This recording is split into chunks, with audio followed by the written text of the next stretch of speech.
अस्सलाम वालेकुम students, second year biology chapter 16 का ये लेक्चर नंबर 8 जिसमें हमने बोन रिपेयर के प्रोसेस को सीखना है।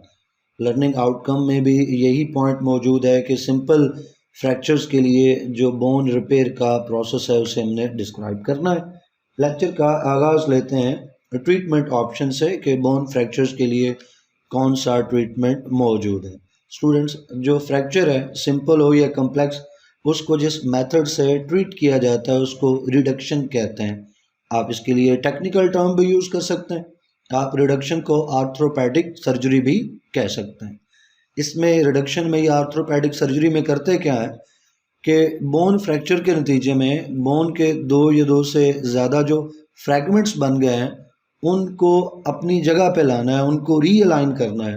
ब्रोकन बोन के पार्ट्स को, सेगमेंट्स को उस जगह पे लाना है जहाँ उन्हें होना चाहिए, उनकी रीअलाइनमेंट करनी है। और ये जो बोन फ्रैगमेंट्स की रीअलाइनमेंट का प्रोसीजर है इसी को स्टूडेंट्स रिडक्शन या आर्थ्रोपैडिक सर्जरी कहते हैं। अब जो रिडक्शन है इसके भी आगे अंदाज हैं, मेथड है।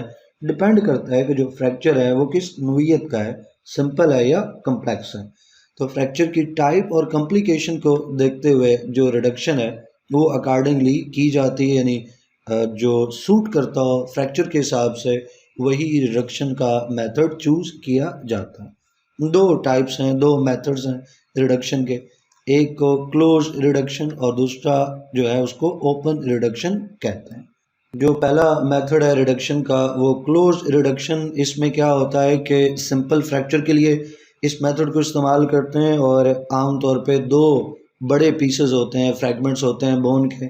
तो जो डॉक्टर है वो अपने हाथों से ही इस तरह से उनको झटका या फोर्स अप्लाई करता है या उनको मूव करता है पीसेस को कि वापस वो अपनी ओरिजिनल पोजीशन पे आ जाएं, जहां उन्हें होना चाहिए वो उसी जगह पर डॉक्टर अपने हाथों से उनको लेके आ जाता है। इसके लिए सर्जरी करने की कतन ज़रूरत नहीं है क्योंकि बड़े पीसेस हैं और दो हिस्से हैं बोन फ्रैक्चर के नतीजे में बोन के, तो उनको अपने हाथों से ही असल पोजीशन पे, ओरिजिनल पोजीशन पर लाया जा सकता है। सर्जरी की ज़रूरत नहीं है और जाहिर है कि वो दोबारा से अपनी जगह से हट सकते हैं। तो इस चीज़ से रोकने या बचाने के लिए जब उनको उनकी पोजीशन पे लाते हैं तो ऊपर से प्लास्टर लगा देते हैं ताकि जब तक बोन हील नहीं करती है, रिपेयर नहीं होती है, वो पीसेस, वो फ्रैगमेंट्स अपनी जगह पर मौजूद रहें, वहाँ से हटे नहीं। तो इस तरह का जो रिडक्शन मेथड है उसको क्लोज रिडक्शन कहते हैं।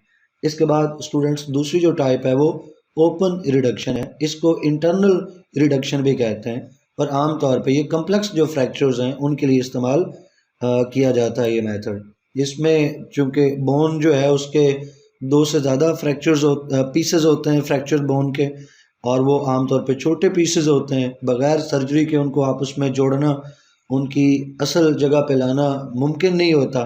तो इसके लिए स्टूडेंट्स जो है वो ऊपर से जो जिल्द है, टिश्यू है या स्किन है, उसको डाइसेक्ट किया जाता है, काटा जाता है, फ्रैक्चर तक पहुंचा जाता है सर्जरी करके। और फिर जो फ्रैक्चर फ्रैगमेंट्स हैं या बोन के जो पीसेस हैं उनको वायर्स या पिन्स की मदद से जोड़ दिया जाता है। उनको उनकी जहाँ पोजीशन होनी चाहिए वो पोजीशन दे दी जाती है। और ज़ाहिर है ऊपर चूँकि स्किन कट की है तो वो जो स्किन डाइसेक्ट हुई है उसको भी स्टिच किया जाता है और पट्टी कर दी जाती है। कुछ हफ्तों बाद जो पेशेंट है उसके उसमें जो स्टिचेस किए थे सर्जरी के लिए, वो स्टिचेस उतार दिए जाते हैं और फिर दोबारा से ऊपर पट्टी मेंटेन रखी जाती है। ऐसी क्रीम्स वगैरह भी इस्तेमाल की जाती हैं जो ज़ख्म के ऊपर इन्फेक्शन ना होने दें। और बाकी जो बोन हीलिंग का प्रोसेस है वो नेचुरल है, उसके लिए डॉक्टर्स जो हैं वो कुछ मेडिसिन जो हैं वो देते हैं जो कि बुनियादी तौर पे सप्लीमेंट बेस्ड होती हैं मेडिसिन, जिसमें विटामिन डी और कैल्शियम वगैरह के सप्लीमेंट्स होते हैं ताकि बोन हीलिंग जो है उसको बूस्ट किया जा सके। लेकिन बोन हीलिंग का जो प्रोसेस है वो नेचुरल है। डॉक्टर ने यही करना है कि वो जो फ्रैगमेंट्स हैं बोन के उनको अपनी जगह पे ला देना है बस, और ऊपर से या तो प्लास्टर अगर ज़रूरी है तो वो कर देना है, अगर बैंडेज है, पट्टी वगैरह है तो वो कर देनी है। बाकी जो प्रोसेस है बोन हीलिंग का जैसे कहा वो नेचुरल है, और अगर मेडिसिन भी दी जाएंगी तो उसको बूस्ट करने के लिए सप्लीमेंट टाइप की मेडिसिन हैं। ये जान लेने के बाद कि स्टूडेंट्स रिडक्शन क्या है या बोन फ्रैक्चर के लिए ट्रीटमेंट मेथड क्या है, अब हम बोन रिपेयर प्रोसेस को सीखते हैं। स्टूडेंट्स, जब ब्रोकन बोन को रिड्यूस कर लिया गया, यानी उसके सेगमेंट्स को, पीसेस को अलाइन कर लिया गया, उसके बाद उसको इमोबिलाइज कर देते हैं, यानी उसके ऊपर या तो प्लास्टर लगा देते हैं, ठीक है, बाय अ कास्ट का मतलब है कि उसके ऊपर तो प्लास्टर लगाया जाता है या उसके ऊपर कोई पट्टी वगैरह की जाती है, या कुछ फ्रेमवर्क्स भी हैं मेटल के बने हुए कि जो पकड़ लेते हैं उस हिस्से को और वो पार्ट मूव नहीं करता है। तो ये इमोबिलाइज करने का मतलब ये होता है, ये मकसद ये होता है कि जो हीलिंग का प्रोसेस है वो प्रॉपर तरीके से स्टार्ट हो सके। जब तक उसको इमोबिलाइज नहीं करेंगे वो पार्ट मूव कर सकता है। अगर वो पार्ट मूव करेगा तो वो जो फ्रैक्चर है वो ज़ाहिर है वो दोबारा से पहले वाली हालत पे आता रहेगा, यानी एक जो फ्रैक्चर बोन है वो दोबारा से उसी तरह से फ्रैक्चर्ड रहेगी। तो उसको रिड्यूस करने के बाद इमोबिलाइज करना ज़रूरी है ताकि प्रॉपर तरीके से हीलिंग शुरू हो सके। आम तौर पे जो सिंपल फ्रैक्चर्स होते हैं स्टूडेंट्स, या आप कह लो कि स्मॉल और मीडियम साइज्ड जो बोन्स हैं वो अगर टूटी हैं जिन पे इतना वेट नहीं पड़ता है, तो इसके लिए जो हीलिंग टाइम है वो तकरीबन 6 से आप कह लो 8 वीक्स तक है, या 6 से 8 हफ्तों तक है। तो 6 का मतलब है कि 1.5 महीना, और अगर 8 हफ्ते हैं तो मतलब 2 महीने। तो 1.5 से 2 महीने तक सिंपल जो फ्रैक्चर्स हैं वो हील कर जाते हैं। और ये भी ज़रूरी है कि वो जो बोन्स हैं जो फ्रैक्चर हुई हैं स्मॉल हैं, मीडियम साइज्ड हैं और उन पे इतना वेट वगैरह नहीं पड़ता है, तो उनके लिए 2 महीनों तक हीलिंग हो जाती है। और फिर ये भी कि जिसमें फ्रैक्चर है वो पेशेंट, वो पर्सन जो है वो यंग है, नौजवान है। अगर बच्चा है तो उसमें हीलिंग और तेज़ होगी। नौजवान जो हैं, एडल्ट्स हैं, यंग एडल्ट्स हैं, उनमें भी हीलिंग खासी तेज़ होती है, लेकिन जो एजड है उनमें हीलिंग का प्रोसेस जो है वो स्लो होता है।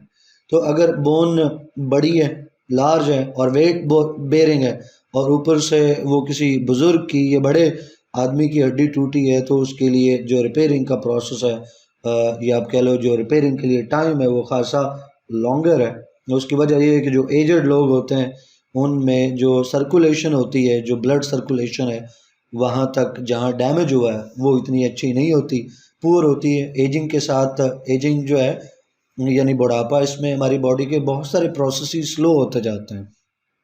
बहुत सारे प्रोसेसेस जो हैं वो उनकी एफिशिएंसी कम हो जाती है, उन्हीं में से एक सर्कुलेशन भी है। तो बुढ़ापे में या आप कह लो कि एजिंग के साथ जो सर्कुलेशन है वो अच्छी नहीं होती।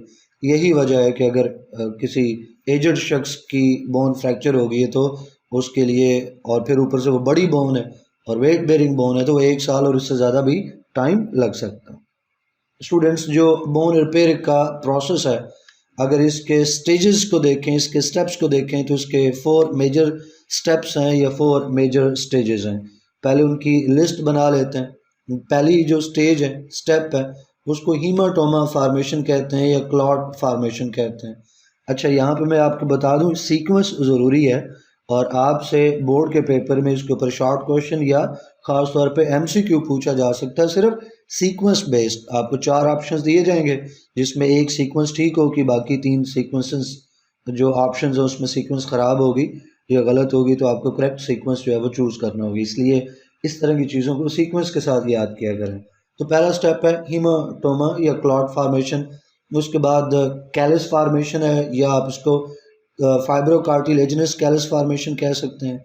सिंपली इसको कैलस फार्मेशन कह सकते हो, ये सॉफ्ट कैलस फार्मेशन कह सकते हो, क्योंकि जो कैलस है वो दूसरे स्टेप में कार्टिलेज का बनता है और कार्टिलेज सॉफ्ट है, तो आप इसको सॉफ्ट कैलस फार्मेशन भी कह सकते हैं। तीसरे स्टेप में वो जो सॉफ्ट कैलस है वो हार्ड बोनी कैलस में कन्वर्ट होता है, तो तीसरे स्टेप को बोनी कैलस फार्मेशन कह सकते हो, क्योंकि वो जो पहले सॉफ्ट कैलस बना है उसमें मिनरल्स की डेपोजिशन होती है और वो बोन्स की तरफ कन्वर्ट होता है, कार्टिलेज से बोन में उसकी कन्वर्जन होती है। तो इस स्टेप को आप कैलस ओसिफिकेशन भी कह सकते हो, या आप कह सकते हो conversion of soft callus into bony callus.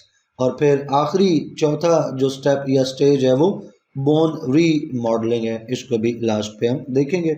और अगर आप डिफरेंट जगहों पे पढ़ो, इसको देखो, तो बोन रीमॉडलिंग में जो रीमॉडलिंग है ये आपको डबल एल के साथ भी मिलेगा, सिंगल एल के साथ भी मिलेगा, तो जो आपको आसान लगे, आपको याद रहे, दोनों स्पेल इसके चलते हैं।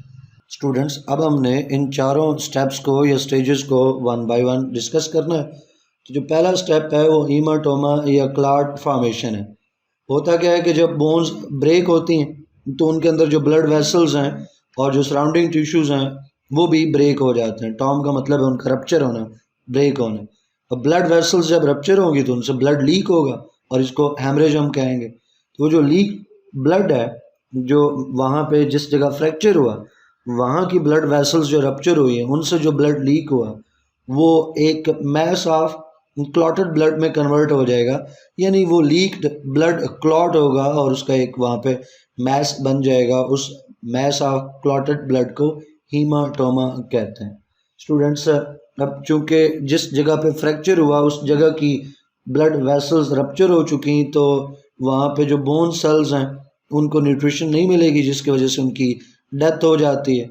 जो सराउंडिंग टिश्यूज़ हैं वो भी अगर डैमेज होते हैं तो उनकी स्वेलिंग होगी, वो जगह पेनफुल हो जाएगी, इन्फ्लेम्ड हो जाएगी। ये पहला स्टेप है हीमाटोमा फॉर्मेशन, यानी जो लीक्ड ब्लड है उसकी क्लॉटिंग हो और एक mass of clotted blood form हो, विच इज़ हीमाटोमा। दूसरा स्टेप है students formation of fibro cartilaginous callus. ये चूँकि कार्टिलेज का है तो उसको सॉफ्ट कैलस भी आप कह सकते हैं, formation of soft callus. Haematoma की फॉर्मेशन तो तकरीबन फ़ौरन ही हो जाती है क्योंकि जो ब्लड लीक हुआ उसको क्लॉट होने में ज़्यादा देर नहीं लगती, लेकिन हीमाटोमा से जो फॉर्मेशन है ये सॉफ्ट कैलस की, इस पे दिन लगते हैं।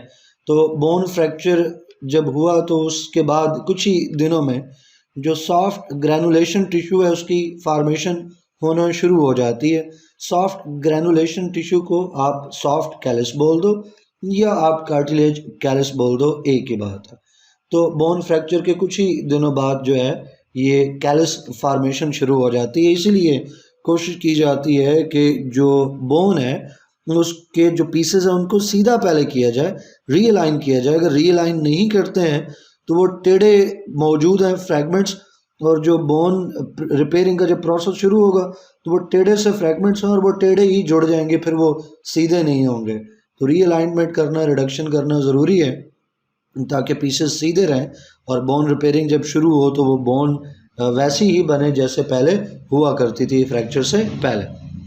तो ये जो फाइब्रो कार्टिलेज कैलस बनता है स्टूडेंट्स, ये हीमाटोमा को रिप्लेस कर देता है। वो जो ब्लड क्लॉट है उसकी जगह पे ये कैलस आ जाता है और इसमें तकरीबन 3 से 4 हफ्ते लगते हैं, डिपेंडिंग अपॉन अगेन के वो जो फ्रैक्चर है उसकी टाइप क्या है, उसकी नोयत क्या है, कम्प्लेक्सिटी क्या है, सिंपल है, कम्प्लेक्स है, सराउंडिंग टिश्यूज डैमेज हुए या नहीं हुए, बंदे की एज क्या है, ये सारे फैक्टर्स हैं। लेकिन जनरल जो टाइम है वो ये है कि 3 से 4 हफ्ते। छोटा बच्चा हो तो आप कह लें 2 हफ्तों के अंदर जो है वो कैलस बन जाएगा।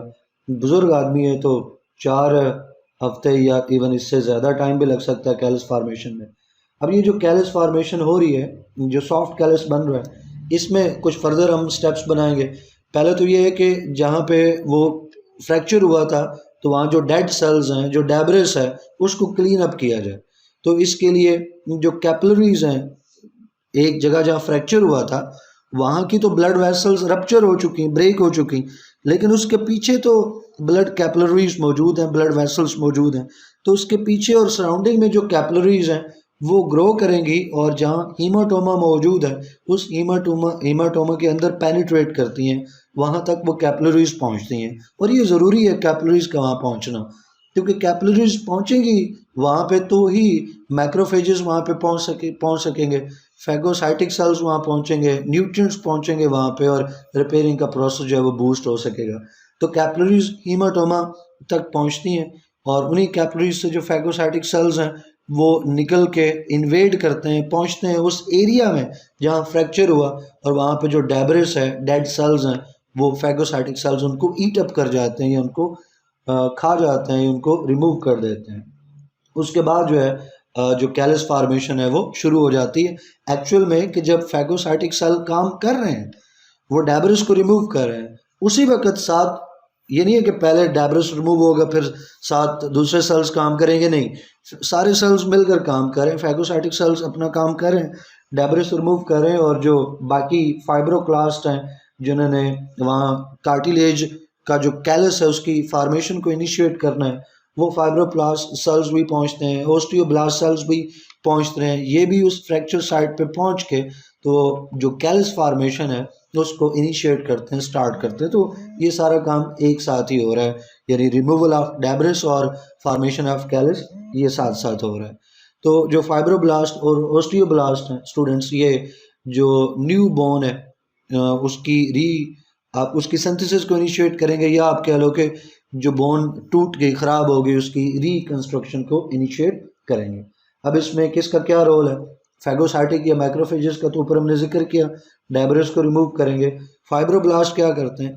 फाइब्रोब्लास्ट जैसे इनके नेम से पता चलता है, फाइब्रो यानी इन्होंने फाइबर बनाने हैं, तो ये कोलेजन फाइबर्स प्रोड्यूस करते हैं जो ब्रोकन बोन्स के जो एंड्स हैं उनको कनेक्ट करेंगे, जोड़ेंगे। और जो ओस्टियोब्लास्ट हैं ये स्पॉन्जी बोन बनाना शुरू कर देंगे, क्योंकि स्पॉन्जी बोन बनेगी उसके बाद जो है वो कम्पैक्ट बोन की फार्मेशन स्टार्ट होगी, पहले स्पॉन्जी बोन फॉर्म होना ज़रूरी है। तो फाइब्रोब्लास्ट जो हैं ये कोलेजन फाइबर्स बनाएंगे ताकि वो जो पीसेज हैं उनको जोड़ा जा सके, कनेक्ट किया जा सके अच्छे तरीके से। ओस्टियोब्लास्ट जैसे हमने बात की कि ये स्पॉन्जी बोन फॉर्म करेंगे। तो कुछ जो फाइब्रोब्लास्ट हैं वो एक अलग टाइप में कन्वर्ट हो जाते हैं, वो डिफ्रेंशिएट हो जाते हैं कॉन्ड्रोब्लास्ट के अंदर। कॉन्ड्रो ये भी नेम सजेस्ट करता है, कॉन्ड्रो कार्टिलेज के लिए। तो कुछ फाइब्रोब्लास्ट में है वो कोलेजन फाइबर्स बना रहे हैं, और कुछ फाइब्रोब्लास्ट में है वो कन्वर्ट हो जाते हैं या कॉन्ड्रोब्लास्ट में कन्वर्ट हो जाते हैं, ये कॉन्ड्रोब्लास्ट बन जाते हैं और वो कार्टिलेज मैट्रिक्स जो है वो सिक्रीट करते हैं, या आप कह लो कि उस जगह पे कार्टिलेज बनाते हैं। तो स्टूडेंट्स जो ओस्टियोब्लास्ट हैं और इसके साथ जो ऊपर से कॉन्ड्रोब्लास्ट हैं जो कि कार्टिलेज फार्मिंग सेल्स हैं, ये मिलकर एक मैस ऑफ बोन और कार्टिलेज वहाँ पे बनाएंगे। मैस ऑफ बोन और कार्टिलेज, बोन का कौन सा पार्ट बन रहा है? बोन का ऊपर हमने बात की कि स्पॉन्जी बोन जो है वो बन रही है बाय द ओस्टियोब्लास्ट। तो ओस्टियोब्लास्ट स्पॉन्जी बोन बना रहे हैं, जो कॉन्ड्रोब्लास्ट है वो वहाँ पे कार्टिलेज बना रहे हैं, और इन दोनों सेल्स के वर्किंग के नतीजे में वहाँ पे एक कैलस फॉर्म होता है जिसको आप सॉफ्ट कैलस या कार्टिलेजिनस कैलस का नाम दे सकते हो।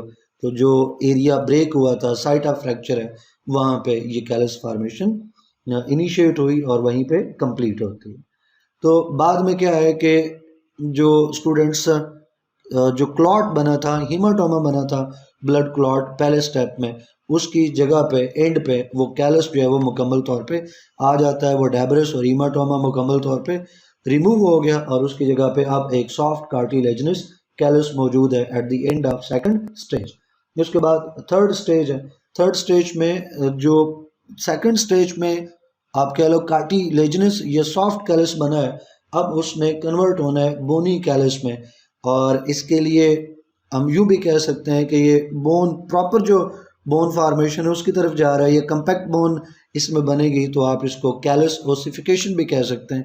यानी पहले जो सॉफ्ट कैलस बना है अब वो हार्ड होगा, उसमें हार्ड बोन फार्मेशन होगी, तो कैलस ओसिफिकेशन का नाम दे सकते हैं। तो जो फार्मेशन है सॉफ्ट कैलस की, उसी के उसकी फार्मेशन होगी, तो उसके बाद एक हफ्ते के अंदर अंदर जो है वो सॉफ्ट कैलस हार्ड कैलस में या बोनी कैलस में कन्वर्ट होना शुरू हो जाता है। तो जो स्पॉन्जी बोन है उसके बाद स्टूडेंट्स कम्पैक्ट बोन फार्मेशन जो है वो भी शुरू हो जाती है। इसमें भी ओस्टियोब्लास्ट और ओस्टियोक्लास्ट अपना काम करेंगे। ओस्टियोब्लास्ट और ओस्टियोक्लास्ट पहले तो ये कि जो है वो बड़ी तेज़ी से अपना नंबर इंक्रीज करेंगे, मल्टीप्लाई करेंगे, और जो सॉफ्ट टिश्यू है उसके अंदर की तरफ मूव करेंगे, सॉफ्ट कैलस जो बना है उसके अंदर की तरफ मूव करेंगे, उसके इनवर्ड मूव करेंगे, ताकि वहाँ पे वो काम करके उस सॉफ्ट कैलस को, कार्टिलेजिनस कैलस को बोनी कैलस में कन्वर्ट कर सकें। इसके लिए जो ओस्टियोक्लास्ट हैं स्टूडेंट्स, ये जो पहले कार्टिलेज बना है उसको ब्रेक करेंगे, तो ओस्टियोक्लास्ट उस कार्टिलेज को ब्रेक करते जाएंगे, रिमूव करते जाएंगे, और ओस्टियोब्लास्ट उसको बोन से रिप्लेस करते जाएंगे। हम यही तो कह रहे हैं कि जो तीसरा स्टेप है उसमें वो जो सॉफ्ट कैलस है उसको रिप्लेस होना है हार्ड कैलस से, बोनी कैलस से। तो पहले तो सॉफ्ट कैलस को हटाना है, पहले से मतलब ये है कि वो हटेगा तो उसकी जगह हार्ड कैलस आएगा। तो जो ओस्टियोक्लास्ट हैं वो कार्टिलेज को हटाते जाते हैं, रिमूव करते जाते हैं, और ओस्टियोब्लास्ट उस जगह पे जो है वो बोनी टिश्यू बनाते जाते हैं, हार्ड टिश्यू या हार्ड बोन फार्म करते जाते हैं। यानी एक तरह से ये साइमल्टेनियस काम हो रहा है, जिस जगह से ओस्टियोक्लास्ट ने कार्टिलेज रिमूव किया उस जगह पे ओस्टियोब्लास्ट जो है वो हार्ड बोन फार्म कर देगा, तो दोनों एक साथ मिलकर काम कर रहे हैं और दोनों के साइमल्टेनियस वर्क के नतीजे में अल्टीमेटली जो सॉफ्ट कैलस है, कार्टिलेजिनस कैलस है, वो बोनी कैलस से रिप्लेस हो जाता है। और जो बोनी कैलस फार्मेशन है स्टूडेंट्स, ये बाद में भी चलती रहती है, यानी ये नहीं हो कि स्टार्ट हुई और फ़ौरन से एंड हो गई। जब वो एक बोनी कैलस बन गया तो उसकी स्ट्रेंथ में इजाफे करने के लिए आप कह सकते हो कि बोनी कैलस जो है वो फर्दर 2 मंथ्स जो है वो मज़ीद चलता रहता है वो प्रोसेस, ताकि बोनी कैलस जो बना है उसको स्ट्रेंथन किया जा सके, वो उसके अंदर वो फीचर्स ऐड किए जा सकें जो एक प्रॉपर बोन के होते हैं। तो आप कह लो कि 2 महीने तक मज़ीद जो बोनी कैलस फार्मेशन है वो चलती रहती है। स्टूडेंट्स, बोन रिपेयरिंग प्रोसेस में जो लास्ट स्टेज है वो बोन रीमॉडलिंग है। बोन रीमॉडलिंग कैलस फार्मेशन के दौरान ही शुरू हो जाती है, उसके बाद कैलस फार्मेशन एंड हो गई, लेकिन बोन रीमॉडलिंग बोनी कैलस फार्मेशन के बाद भी कई महीनों या इवन सालों तक जो है वो चलती रह सकती है, डिपेंडिंग अपॉन के जो पेशेंट है उसकी एज कितनी है, जो फ्रैक्चर है उसका साइज़ क्या था। तो ये जो बोन रीमॉडलिंग है क्या और ये कैसे होती है, अब इसको जान लेते हैं। जो बोनी कैलस बन गया उसकी रीमॉडलिंग के लिए ओस्टियोब्लास्ट और ओस्टियोक्लास्ट ये सेल्स अपना काम करते हैं। जो कम्पैक्ट बोन है वो बनाई जाएगी। बोन रीमॉडलिंग का मतलब क्या है, अब ये आपको यहाँ से बताया जाएगा। बोन रीमॉडलिंग का मतलब है कि जो कम्पैक्ट बोन है वो बनाई जाए, उस जो शाफ्ट है उसके अंदर जो वॉल्स हैं उनको रिकन्स्ट्रक्ट किया जाए, और फिर उसके अंदर जो मैरो मौजूद अगर होना है तो उसको फॉर्म किया जाए। जो कम्पैक्ट बोन है उसको स्ट्रेंथन किया जाए स्टूडेंट्स फर्दर, ताकि उसमें वही फीचर्स हों जो ओरिजिनल बोन के अंदर मौजूद होते हैं। फिर एक और बात, जब कैलस बनता है, सॉफ्ट कैलस हो या बोनी कैलस हो, तो वो जो फ्रैक्चर्ड एरिया है वहाँ पे आम तौर पे ज़रूरत से ज़्यादा बोन जो है वो बनती है। जो डैमेज टिश्यू है उसको रिप्लेस करने के लिए जो बोन बन रही है वो ज़रूरत से ज़्यादा बन जाती है। तो रीमॉडलिंग के दौरान जो अनवांटेड पार्ट्स हैं बोन के, या आप कह लो कि जो हार्ड या बोनी कैलस बना है पिछले स्टेप में, उसके जो अनवांटेड और एक्स्ट्रा पार्ट्स हैं उनको ब्रेक किया जाता है, रीअब्जॉर्ब किया जाता है। और ये कौन करता है? ओस्टियोक्लास्ट उन एक्स्ट्रा पार्ट्स को, एक्स्ट्रा पीसेस को रिमूव कर देंगे जो अनवांटेड है।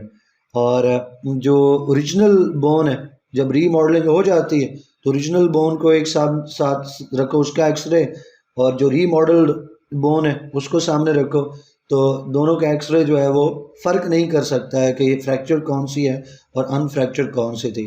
तो रीमॉडलिंग के नतीजे में जो बोन है, जो फ्रैक्चर बोन थी, वो बिल्कुल ओरिजिनल अनब्रोकन बोन से मैच करती है और एक्सरे से आप फ़र्क नहीं कर पाते। और जैसे जो अनब्रोकन ओरिजिनल बोन थी वो डिफरेंट तरह के जो मैकेनिकल स्ट्रेसर्स हैं उनको रिस्पॉन्ड करती है, ये जो रीमॉडल बोन है ये भी उनको उसी तरह से रिस्पॉन्ड करेगी। यानी आप जिस तरह ओरिजिनल बोन के ऊपर चल फिर सकते हैं, दौड़ सकते हैं, प्रेशर अप्लाई कर सकते हैं, स्ट्रेस अप्लाई कर सकते हैं, वैसे ही रीमॉडल बोन जो है वो भी उन्हीं प्रेशर्स को, उन्हीं एक्टिविटीज़ को उसी तरीके से रिस्पॉन्ड करेगी, बेयर करेगी। और जो ओरिजिनल बोन और रीमॉडल बोन में आपको कोई फ़र्क नज़र नहीं आएगा, ना उसकी अपीयरेंस में, ना उसकी कंपोजिशन में, ना ही उसकी वर्किंग में। लेकिन जो फ्रैक्चर है वो हील कर गया, बोन रिपेयरिंग का जो प्रोसेस है वो एंड तक पहुंच गया, लेकिन जो रीमॉडलिंग का प्रोसेस है डिपेंडिंग अपॉन कि एज क्या है बच्चे की या पेशेंट की, वो बुज़ुर्ग है, बच्चा है या नौजवान है, डैमेज कितना हुआ था, फ्रैक्चर किस नौइयत का था, इन फैक्टर्स को सामने रखते हुए जो रीमॉडलिंग है ये कई महीनों या इवन सालों तक भी चलती जा सकती है। अगर एक बुज़ुर्ग है, उसकी बोन है, वेट बेरिंग बोन है, लार्ज फ्रैक्चर हुआ है, कम्प्लेक्स फ्रैक्चर है, तो उसकी रीमॉडलिंग जो है वो कई सालों तक चल सकती है। लेकिन एक छोटा बच्चा है, उसकी जो फ्रैक्चर है उसकी रीमॉडलिंग जो है वो महीनों के अंदर मुकम्मल हो जाती है। स्टूडेंट्स, इन चारों स्टेप्स में जो हमने बातें की यहाँ पे आप फिगर में भी उनको एनालाइज कर सकते हैं, देख सकते हैं। हीमाटोमा फार्मेशन पहली स्टेज, और इसमें देखें कि हीमाटोमा यानी ब्लड क्लॉट बन चुका, और गौर करें तो जो ब्लड वेसल्स हैं, कैपिलरीज हैं, वो यहाँ पे आपको नज़र नहीं आई, वो रप्चर हो चुकी। दूसरा जो स्टेप है फाइब्रो कार्टिलेजिनस कैलस फार्मेशन, तो उसके फीचर्स भी आपको नज़र आ रहे हैं। जो हीमाटोमा है उसके अंदर आप देखो तो न्यू ब्लड वेसल्स जो हैं वो फॉर्म होती हुई आपको दिखाई दे रही हैं। एक्सटर्नल कैलस बन रहा है, इंटरनल कैलस बन रहा है फाइब्रस टिश्यू का, जो स्पॉन्जी बोन फार्मेशन है वो आपको बनती हुई दिखाई दे रही है। फिर जो तीसरी स्टेज है बोनी कैलस फार्मेशन, उसमें आप देख सकते हो कि जो बोनी कैलस है वो बनता हुआ आपको नज़र आ रहा है और जो डैमेज है वो काफ़ी हद तक रिपेयर होता हुआ नज़र आ रहा है। और फोर्थ स्टेज में जो बोन रीमॉडलिंग है उसमें आप देखो तो जैसे ओरिजिनल बोन थी बिल्कुल वैसे ही रीमॉडलिंग के बाद बोन जो है वो जो पहले फ्रैक्चर थी वो रीमॉडलिंग के बाद बिल्कुल ओरिजिनल बोन की तरह हो चुकी। तो अब हम कहते हैं कि जो फ्रैक्चर है वो हील हो चुका और ये फ्रैक्चर बोन अब ओरिजिनल बोन की तरह अपनी कंपोजिशन में भी है, अपनी अपीयरेंस में भी है और अपने जो इसकी परफॉर्मेंस है या रिस्पॉन्सेज हैं उसमें भी इसका उसी तरह का किरदार है जैसे एक नॉर्मल बोन का होता है। इसमें शर्त एक चीज़ की है कि भाई उसमें जब उसको जोड़ रहे थे पीसेस को, जब रिडक्शन कर रहे थे तो रिडक्शन सीधी हो। बाज़ का डॉक्टर भी जब जोड़ता है तो वो पीसेस जो हैं वो टेढ़े हो जाते हैं, सीधे नहीं हो पाते प्रॉपर तरीके से, तो फिर वो हीलिंग के बाद वो बोन टेढ़ी होती है। और अगर उसको प्रॉपर तरीके से ना किया जाए, बेहतियाती की जाए और फ्रैक्चर हो और बंदा इलाज ना कराए और रिडक्शन ना करवाए तो हमें ऐसे ही लगता है जैसे ठीक है, ऊपर से घर में ही पट्टी बांध देते हैं, लेकिन वो बोन जो है वो असल में थोड़ी टेढ़ी होती है और हीलिंग के बाद वो भी टेढ़ी रहती है। लेकिन अगर उसकी रिडक्शन हुई है और प्रॉपर रिडक्शन हुई है तो उसके बाद हीलिंग के बाद रीमॉडलिंग के बाद वो ओरिजिनल बोन की तरह दिखाई देती है। मुझे उम्मीद है कि लेक्चर आपको समझ आया होगा। कोई क्वेश्चन क्यूरी हो तो कमेंट सेक्शन पूछिएगा। इंशाल्लाह नेक्स्ट वीडियो में नेक्स्ट टॉपिक पढ़ेंगे। टिल देन अल्लाह हाफिज़।